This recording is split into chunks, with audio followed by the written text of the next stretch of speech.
اللہ عز و جل نے قرآن مجید فرقان حمید میں ارشاد فرمایا، یا ایھا الذین آمنوا اذا قمتم الی الصلاۃ، اے ایمان والو جب تم نماز کا ارادہ کرو تو فاغسلوا وجوہکم وایدیکم الی المرافق، فرمایا کہ اپنے منہ اور دونوں بازوں کو کونیوں سمیت دھو لو، وامسحوا برؤوسکم وارجلکم الی الکعبین، اور اپنے سروں کا مسح کرو اور دونوں پاؤں ٹخنوں سمیت دھو لو۔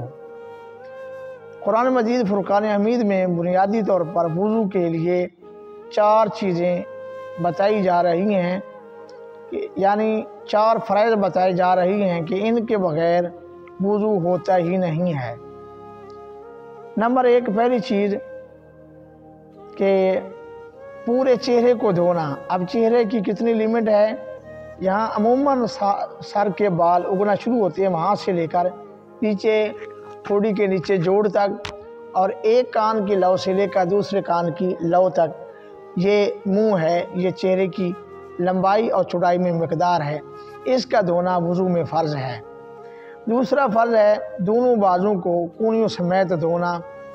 اکثر لوگ تنگ لباس کی وجہ سے یا سردیوں میں جرسی وغیرہ پہنی ہو، کوٹ وغیرہ پہنا ہو تو یا سخت سردی کی وجہ سے یہ کونیاں دھونا سستی کر جاتی ہیں، تو کوٹ اتار کر جرسی وغیرہ اتار کر کونی کو بازو کے ساتھ دھونا یہ فرض ہے۔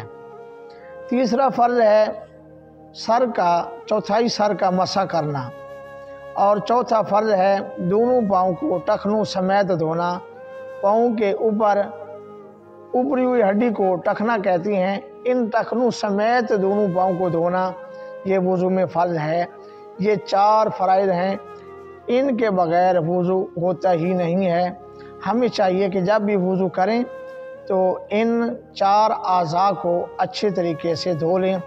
اگر ان 4 اعضاء میں کہیں پہ جیسے ناخنوں پہ نیل پالش لگی ہے یا لک لگی ہے یا کوئی کیمیکل یا موم لگی ہے، اس کو اتار لیا جائے تاکہ جسم پر صحیح طریقہ سے پانی بہہ سکے اور وضو ہمارا درست ہو سکے۔